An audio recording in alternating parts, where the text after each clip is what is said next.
আজকে খুব গুরুত্বপূর্ণ একটি টপিকস নিয়ে আলোচনা করব, যে বিষয়টি অনেকেই প্রশ্ন করে থাকেন এবং এর জন্য অনেকেই বিয়ের আগে চিকিৎসাও নিতে চান বা নিয়ে থাকেন।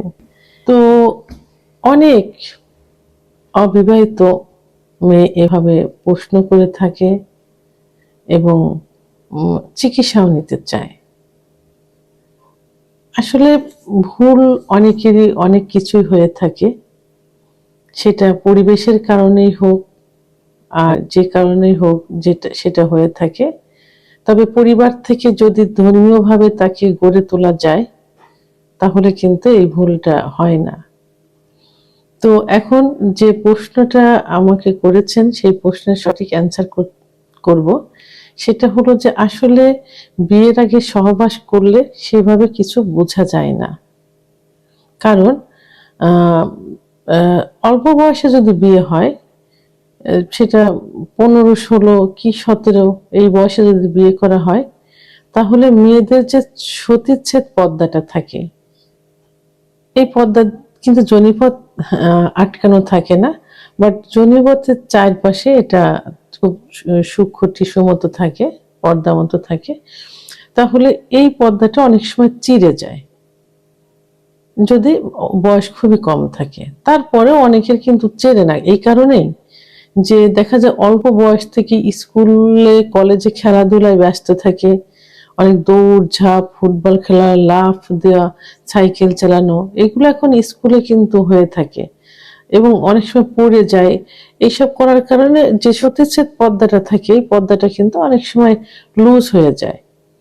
তো এই জন্য অল্প বয়সেও বিয়ে করলে 16-17 বছর বয়সে বিয়ে করলেও কিন্তু এখন অতটা বোঝা যায় না। তো এখন যে এরপরে যদি একটু বয়স করে বিয়ে হয়, তাহলে তো বোঝাই যাবে না। কারণ যে মেয়েদের যখন বয়স বাড়তে থাকে, সবকিছুরই কিন্তু গ্রোথ হতে থাকে। গায়ের স্কিন বয়স একটু যখন বাড়তে যাবে, স্কিন যখন একটু লুজ হবে, যখন একটু ফ্যাটি থাকবে, যে একটু শুকায় যাবে, তখন গায়ের চামড়া যখন লুজ হবে, যোনিপথও কিন্তু এইভাবে লুজ হয়ে যায়। তারপরে দৌড়ঝাঁপ ও চাকরি, যারা একটু বয়স করে বিয়ে করে চাকরি, বিভিন্ন দিক থেকে তখন যোনিপথ কিন্তু লুজ থাকে। সে তো বিয়ের পরে সেভাবে বোঝা যায় না যে মেয়েটা আগেও মিলন করছে কিনা। তবে হ্যাঁ, বাহ্যিক কিছু ব্যবহারে, কারণ কোনো মেয়ে যদি বিয়ের পূর্বে সহবাস না করে, তাহলে তার কিন্তু সে বিষয়ে অভিজ্ঞতা থাকেই না একদম। তখন সহবাসে যখন প্রথম রাতে বাসর ঘরে যাবে, তখন এই বিষয়ে কোনো ধারণা থাকে না, আননোন থাকে, কোনো কিছু বোঝে না, কি করতে হবে, স্বামীর সঙ্গে কি ব্যবহার করতে হবে, কোনো কিছুই বোঝে না। যেমন আমার চেম্বারে গত 2 দিন আগে একটা পেশেন্ট আসছেন। তো পেশেন্টটার ছেলেটার বয়স মোটামুটি 25-26 হবে, মেয়েটার বয়স 18-19 হবে। তো এখন বিয়ে হয়েছে অল্প দিন। তো কমপ্লেনটা হলো যে বাসর রাতে সহবাস করতে গিয়ে যে সে কিভাবে সহবাস করতে হবে এবং প্লেস, এসব সম্পর্কে কোনো ধারণাই তার নেই।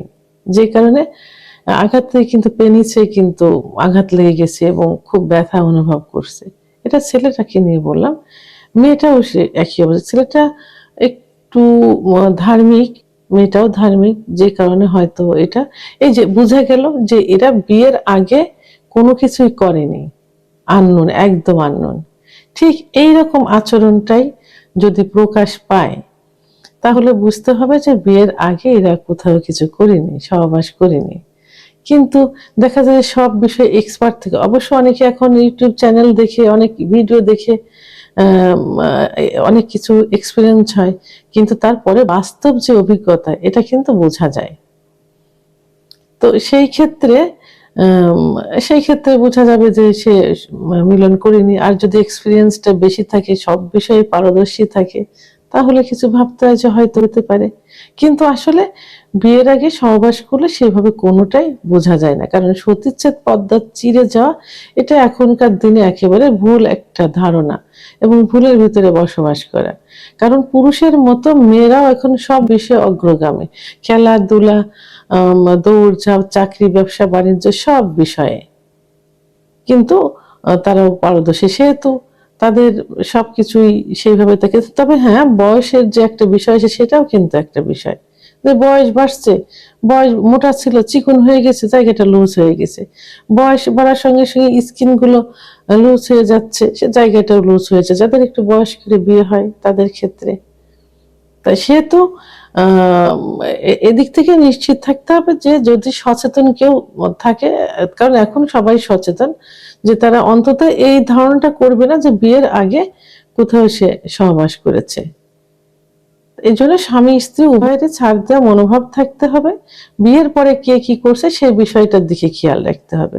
সুখী দাম্পত্য জীবনযাপন করতে লাগলে অতীতের সবকিছু ভুলে যেতে হবে। ভিডিওটি সম্পর্কে যদি কোনো মতামত থেকে থাকে অবশ্যই কমেন্টসের মাধ্যমে জানাবেন। আর ভিডিওটি ভালো লাগলে লাইক, কমেন্ট, সাবস্ক্রাইব করে আমার সঙ্গে থাকুন। আল্লাহ হাফেজ।